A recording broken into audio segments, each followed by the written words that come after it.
if you have an interest in horses and love learning more about horses, the horse industry, teaching, or even managing your own horse business, then you're in the right place. We would love you to join us on our mission, which is to improve the lives of horses around the world through the education of riders, handlers, and trainers. So get comfortable, listen in, and enjoy. Today I'd like to introduce you to Hayley Chambers. I've known Hayley for quite a while, and she does archery, and I think the sport of archery is quite interesting, and I think we're going to talk a bit about archery today. But before we get started, I just want to remind you about the mission of International Horse College. So at International Horse College, we have a mission to improve the welfare of horses around the world through the safe education of riders, handlers and trainers. Have a look at the wide variety of online equine courses at internationalhorsecollege.com, registered training organisation 31352. Now, Hayley, great to have you on. How are you? Yeah, good, thank you. Good, thank you. Thanks for having me. Oh, looking forward to it, and I think we've been trying to catch hold of you for a little while. I think the sport of archery is growing, so we'll have a bit of a chat about that. Now, Hayley, I didn't say anything beforehand. I probably should have given you the heads up, but a favourite quote. Have you got a favourite quote that you would say, you know, that, or you find yourself saying when you're teaching again and again and again? Tell us a little bit about that. Yeah. Yeah, I do, and that's probably not necessarily just horse archery related, although it comes into the horse archery down the track. And my big quote that I like to say is, when you take away the equipment, you're left with the truth. Yes. So I'm a big believer in working with horses with as little stuff as possible. Yep. And you get a really true idea of what the horses think of what you're doing that way, as opposed to compelling them to stay with you the whole time. So, and a big part of the horse archery training that I do is horsemanship based as well. So making sure the horses are in tune with you. So, yeah. And it's lovely. You know, we have a few unbroken, unhandled horses, and obviously you've got to confine them, you know, to start working with them, because otherwise they'd be off, you know, we'd never see them again. Yeah, but it's lovely to have a horse, you know, just in a big paddock where they could go off and do their own thing, but you're there with them and still working with them, and they've made the choice to stay with you. Yeah. I think that's a great saying. If you take away the equipment, you're left with the truth. Yeah. Now, Hayley, because you are a coach, you know, you've obviously come up, you've been a coach, you're a professional horse person, but the whole archery thing, you know, how did that start? I was never really into archery initially. I was obviously always into coaching and horse training and that kind of stuff. And I saw a picture on Facebook one day of someone shooting a bow and arrow off a horse, and instantly it attracted me. Yep. And I thought, I'm going to do that one day. And I was really lucky enough to have a lovely friend in my life who you guys have interviewed before, John Downs. Yep. And he was already my dressage coach. Yes. And I happened to mention to him one day, have you had anything to do with archery? And he's such a humble man, and he sort of said, a little bit. And as it turns out, he actually holds records still to this day in Australia in the sport of target and field archery and hunting. And so I managed to convince him to give me a couple of archery lessons, and then, it was, you know, the rest is history. He took me under his wing with that as well. And taught me pretty much everything I needed to know. He is very humble. One time I can remember, he used to be into pentathlons, I think, and he said something about going for, I'm a bit tired, I went for a training run down to Sydney. And I went, what? Like, I was thinking he went down to Sydney to go for a training run. No, he rode his bike down to Sydney. So, you know, from Brisbane to Sydney, what's that, 1,000 miles? He's a complete overachiever. Oh, absolutely. And then he came to me for jumping, you know, and he'd already been going to Lee Beerman for a few dressage lessons, and she has a few school, you know, she's an FBI rider. And I was trying to explain to him about, you know, riding between fences, riding grids, combinations, and you put, you know, count the strides. He goes, like one-time changes. So, okay, that's the one. Yep. Well, he's the same with his archery as well. So he's if he doesn't do it by halves, if he does something, he does it to the nth degree. Yes. So I was really lucky to get coaching with him, and he taught me so much. Yes. So once I realised how important the ground skills were, just like horsemanship, it was fun to shoot off the horse's back, but I really needed to go back to getting a lot of ground archery lessons and getting my style and my technique perfect on the ground first. Okay. So, yeah. But you're up to the stage now where you're teaching archery. Yeah, gosh. You know, tell us a little bit about that journey from just having the conversation with John, going through the process, learning and then teaching. Tell us a little bit about that journey. Yeah, so John and I had always worked really well together, and we'd always gotten along really well and had a good, healthy respect for each other's sort of skills. And so after I'd been getting quite a number of lessons, I was lucky enough that he was coming every week at that stage. So I was getting archery and dressage lessons every week, which definitely played a massive part as to how I succeeded quickly in the sport. Yep. Having that good coaching and that good support, and he was really good with working out what equipment was best going to suit me and what have you. So I kind of got into it from that direction, and we started running some clinics together. But I didn't teach the archery initially. I didn't feel that I knew enough, and especially being next to John, who'd had, oodles of years of experience in top-level archery, it's very easy to feel a bit overwhelmed around John. So I sort of taught the reinless riding and the horsemanship side of it and the desensitization of the bows and the arrows, and I let him teach the archery side. Yep. And then as time went on, I just learnt.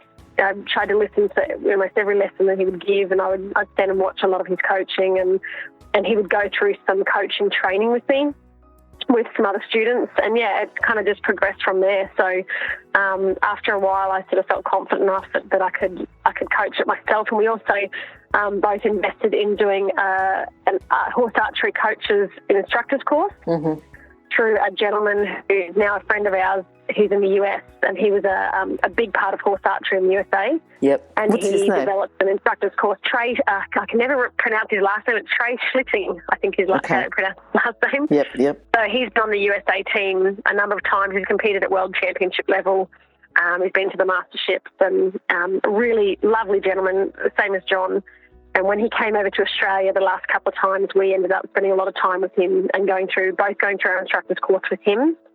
So that we could become level 2 horse archery instructors through the NHAA. So last time he came over, we hosted him for a clinic and a competition. We learnt from him as well, because obviously he has that world knowledge. And he came from the same kind of background as John as well. He'd done a lot of ground archery and was quite proficient at the ground archery, and then incorporated the horses after that. So once I sort of got my qualifications and got my insurance, and then I started doing a lot of it on my own. But I still run a lot of clinics with John. I really value his knowledge, and I always learn something whenever I'm John. So whenever I can convince him to come back from his beautiful home out west, to run a clinic with me, then we do that once or twice a year. Okay.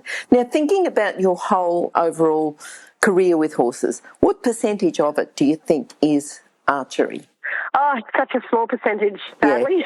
I guess, but obviously growing. Such a small sport. It is. It's growing. It's one of the fastest growing equestrian sports in the world at the minute. It's growing overseas exponentially. There's clubs popping up everywhere. Australia being Australia, we're so far away from everything, and so we're always going to be slower to take on new sports. Although it's very fastly growing here. I would say most of the clinics that I run, I get anywhere up to sort of 10 to 12 participants, and 90% of them will end up buying equipment within that first couple of weeks after the clinic. And I get oodles of messages of people asking me where to buy equipment, where to buy bows and arrows, and how to get into the sport, and they're wanting to join a club. It's a very, very addictive sport. So most people will tell you once they've shot a bow and arrow off a horse once, that's it, they're addicted. And we have people who very quickly ditch their other disciplines to take up horse archery. But it's a great way to cross-train as well, because the horses have got to learn self-carriage. They've got to go along with no rein contact. You can't micromanage them. They've got to know how to do their job. So it also gets them very quiet, because they've got to get used to the sounds of the bow and arrow, and you're leaning left or right to take your shot. You're sometimes taking back shots. So from a horsemanship point of view, it actually really helps. I find with my horses, it's made them better horses for other things, because I don't just focus on the horse archery. But as far as the percentage is concerned, probably only maybe 20% of my business at the minute is horse archery. It's definitely the part of the business that everybody takes notice of. Yes. Well, it's a bit different, for sure. Now, this is a question that I often, because we get, our whole podcast is about equine industry experts. We want to focus on horse welfare and safety, but equine industry experts. So people who are working professionally, either directly with horses or aligned in an industry with horses. And a big question we get is, What's the best thing about working with horses? I really think horses ground you a lot, and they're a true reflection of where you're at. Yep. And the more that I do this, the more that I'm in this industry, the more horses I work with and the more people I work with, the more I see that the horses that have got some stuff going on or some problems, some emotional problems, it's usually related to the people, and whether that be previous owners or current owners, the more the people can learn to address their own stuff going on in their life, the better the horses go. Yep. And so there's such a, it sounds a bit cliche, I suppose, but it is such a reflection of where you're at. And if you can leave your baggage at the gate and go into the horses completely centred, then you get so much further with them. And I like the way that the horses are so honest in what they tell us, and especially the more sensitive horses. You have a real appreciation nowadays for the very sensitive horses that some people would say they're a bit spooky, but they're usually the horses that'll tell you 100% wholeheartedly, honestly, where you're at. And I guess especially horse archery is actually a martial art, and when it's taught, we teach it with a lot of sort of the discipline of a martial art.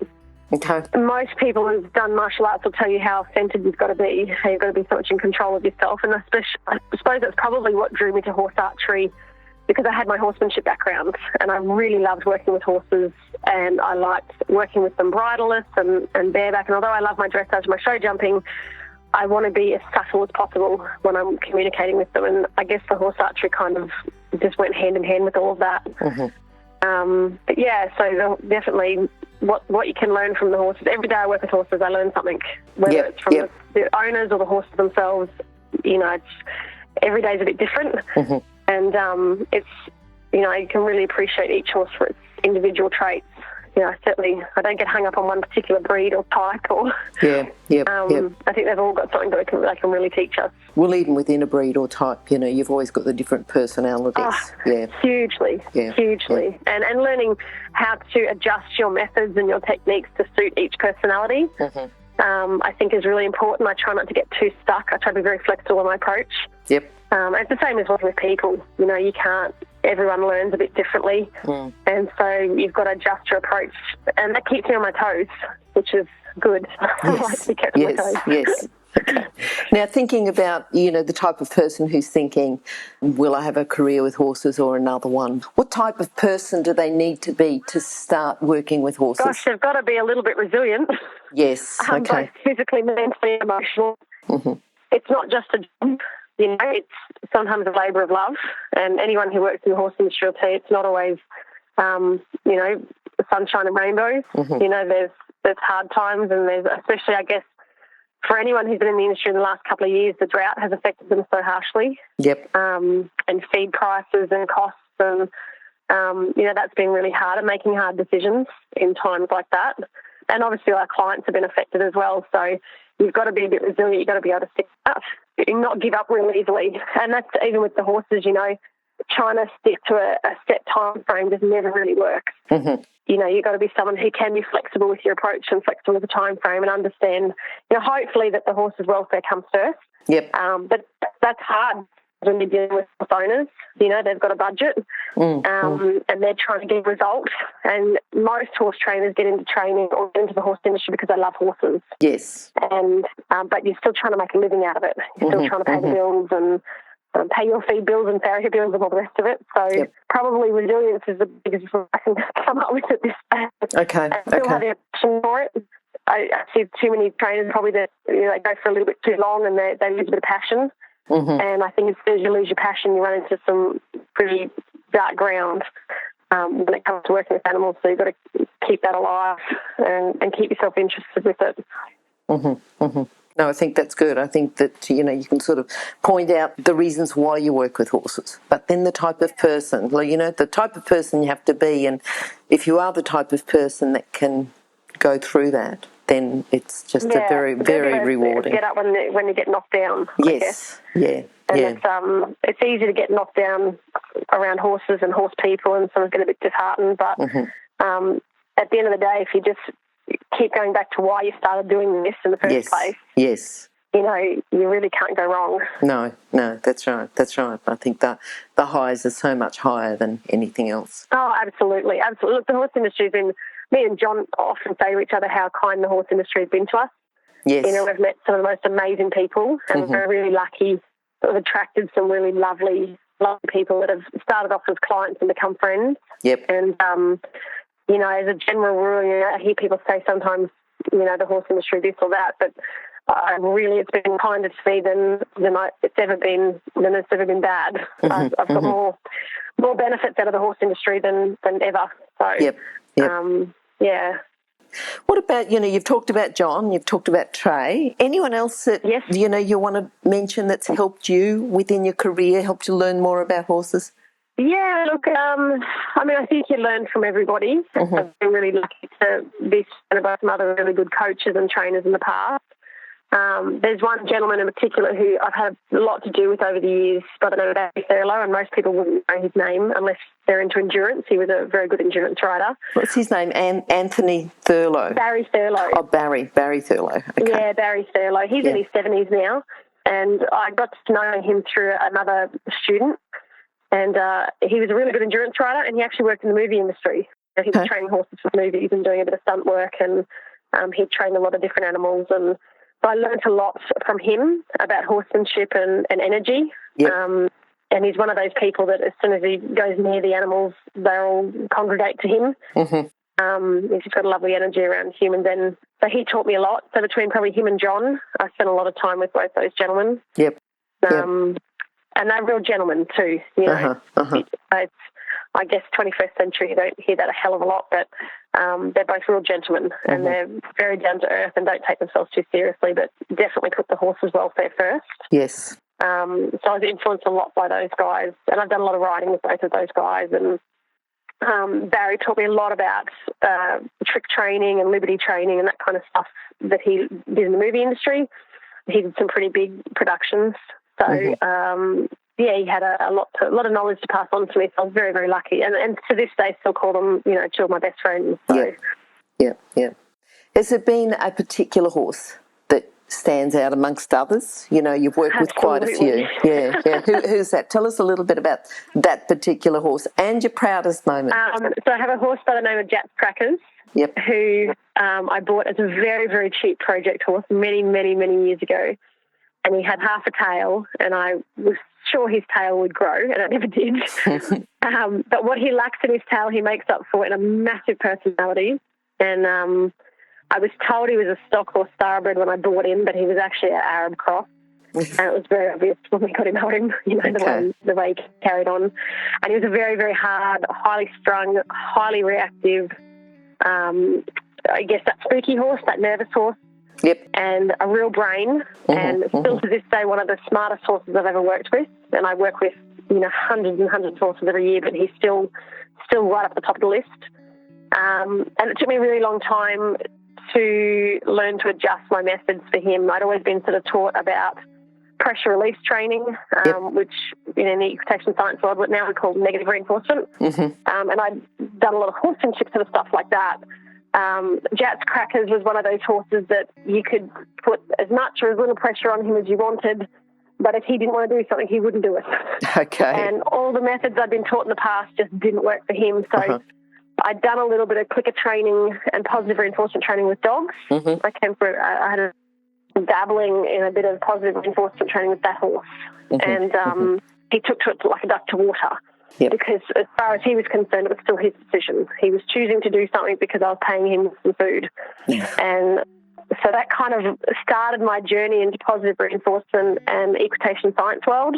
Yep. And I'm really lucky I've had a lot to do with other trainers who have worked with multiple other types of animals, exotic species and, wild animals and other domestic animals, dogs and cats and birds and what have you.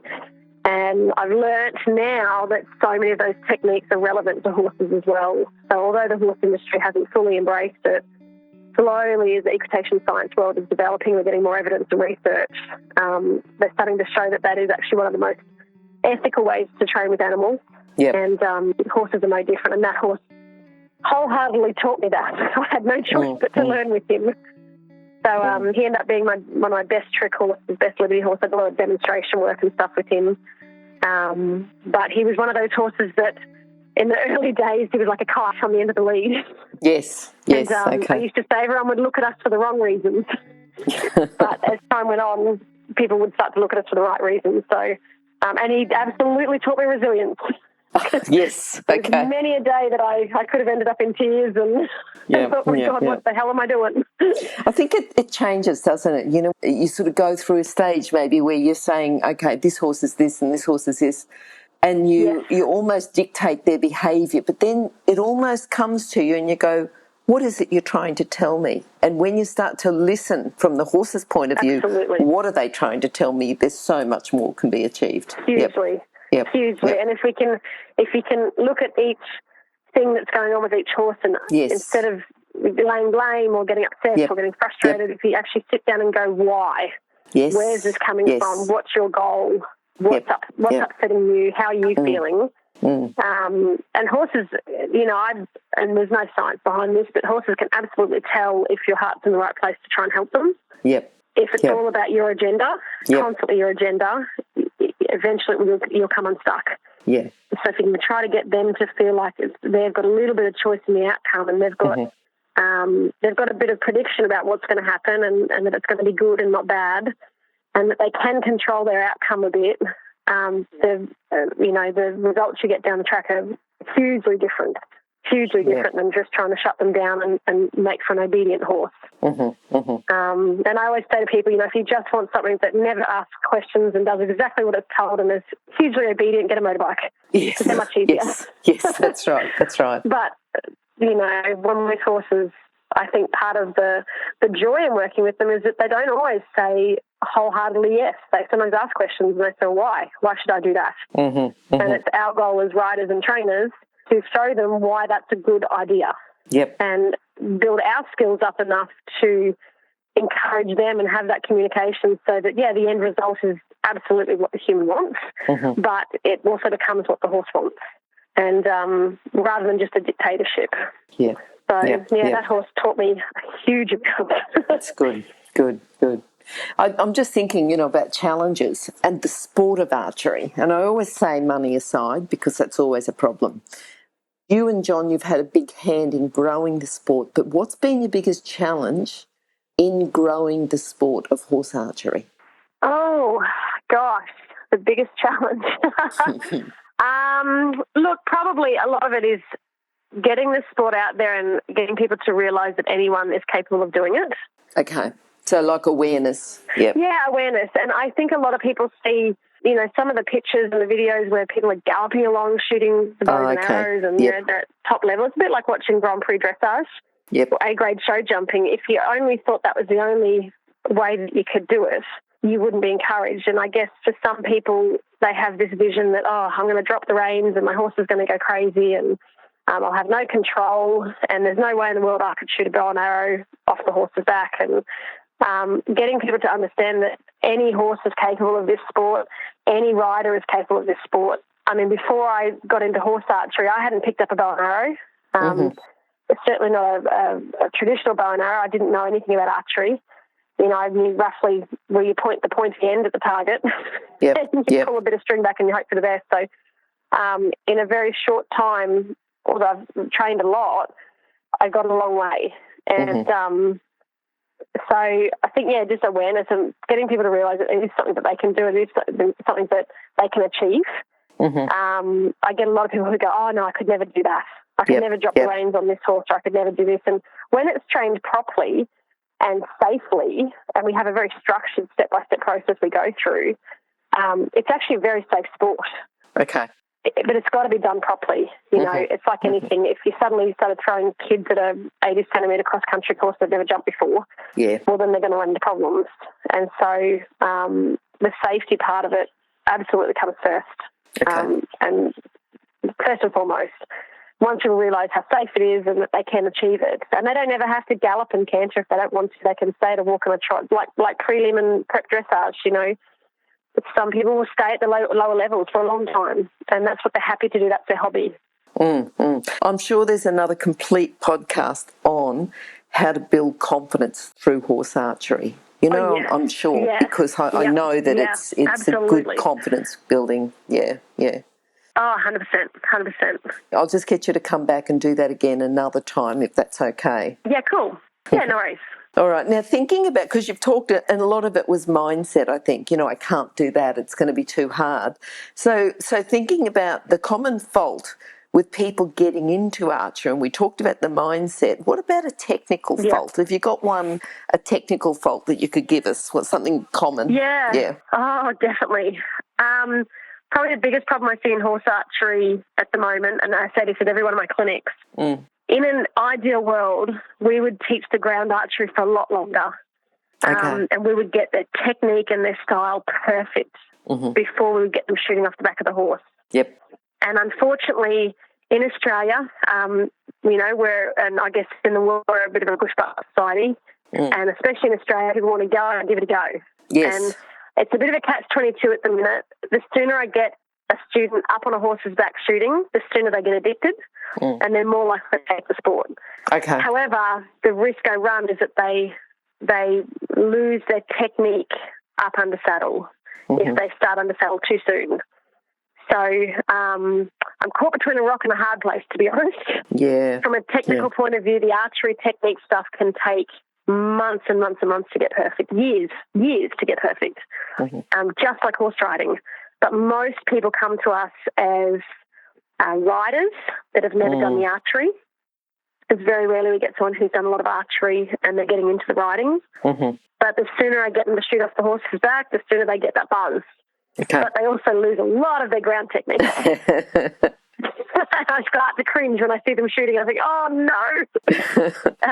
But, if I can get them into the sport, then they generally seek more coaching and they generally want to get a bit more help. And the problem is they feel so much success shooting off the back of a horse. And in a one-day clinic, I can get 99.9% of people on the back of their own horse shooting at a walk and hitting the target. Okay. And that's usually the goal because we want them to feel that bit of success, feel that and that confidence and go, wow, this was awesome. But again, a lot of them will go away and they will train a lot on their own. And any sport, if you're training on your own too much, you tend to develop bad habits and then you practice bad habits.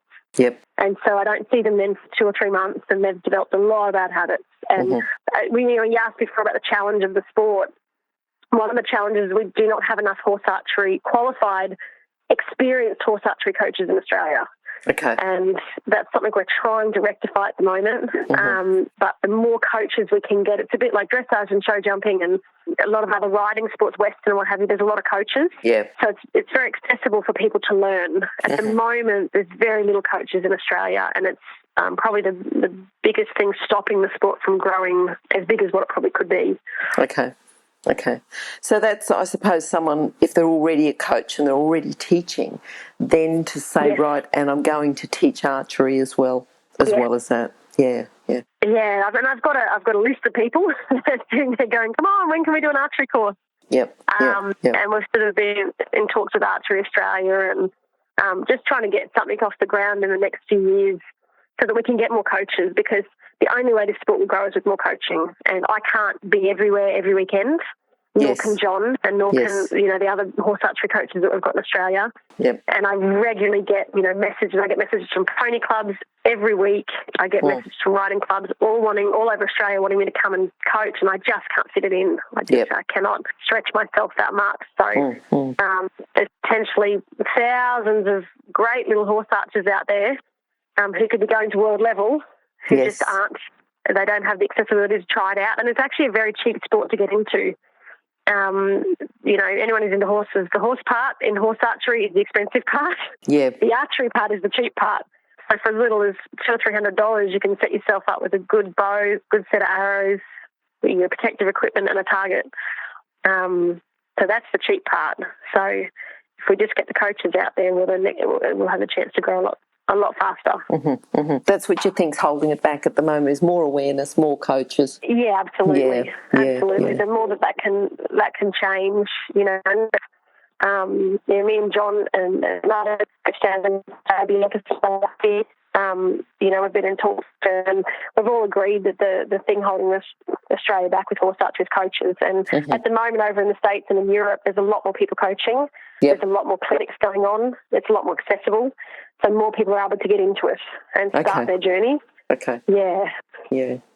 All right. Well, hopefully the listeners for this podcast will spread the word and get it out there. Yes, hopefully. Yeah. So if they need to contact you, Hayley, what's the best way to contact you? Yeah, either on the website, which is www.outbackequines.com, or via the Facebook page is another option.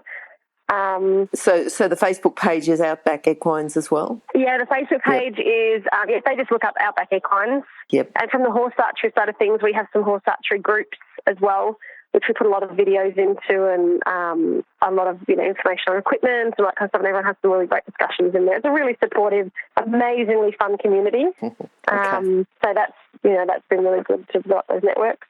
And those details will be available on horsechats.com/Hayley Chambers. But just go to horsechats.com, search for Hayley, search for Chambers, and probably search for Archery, and you'll probably find it as well. Yeah. Super. Hayley, this has been good. I'm really looking forward to spreading the word for you, but also too, I think there's a certain niche of people that would like to do a sport but have the confidence to do it. And I think, particularly you start talking about safe methods and you're not just going to throw people out on a galloping horse to do the archery. I'll tell you, I was in Japan a couple of years ago and I remember being in Tokyo and they had a horse, it was like a big show, and they had people who were archers, I think, but not horse people. And they would put them at one end under a tree. They would gallop, they would probably get 3 out of 3 targets, and then as the horse goes, everyone's there stopping the horse, waving their arms, and the horse just props and goes prop, prop, prop. The person falls off, and then... Oh, dear. Just about all the riders fell off at the end of it. I thought, this is horrific. This is, put the horse on a circle and let them slow down a little bit themselves. I know. Yeah. So I'm very glad. And there's a real cultural tradition in Japan for horse archery and what they call yabusami. And a lot of other countries have history of horse archery from a warfare point of view. So Australia not having that history, it's a little bit harder for us to get this off the ground as well. Yes, but at least we learn how to ride the horse first before we just on the horse and everyone falls off. Me and John pride ourselves on a very high safety riding rating, and very little people. I think I could count on one. I think I've had one person come off, and it was because she didn't tighten her girth and she didn't have a bow in her hand. Yes. So otherwise, I've got a very good safety rating, and I'd like to keep it that way. Thank you very much. All right. Well, look, I'm looking forward to getting you back and talking to you about building confidence through horse archery, because I think that's going to be a really good one for people who are just looking, not just to build confidence for themselves, but they might know of someone that wants to build their confidence, or coaches that might have a listen and say, oh, maybe I might give Hayley a call and chat to her about becoming a horse archery coach. Awesome. Yeah. Hayley, great to talk to you, and looking forward to the next one. Okay? Yes, likewise. Thank you so much, Glenys. Awesome. Thank you. If you've enjoyed this chat, then please comment, rate and subscribe. If you'd like any changes or recommendations for guests, then please contact us through horsechats.com. And while you're online, have a look at the government-accredited courses at internationalhorsecollege.com. Registered Training Organisation 31352. Remember that our comments and instructions are general in nature and do not take into consideration your individual horses or your individual ability and circumstances. If you enjoyed this podcast, then please leave your comment below.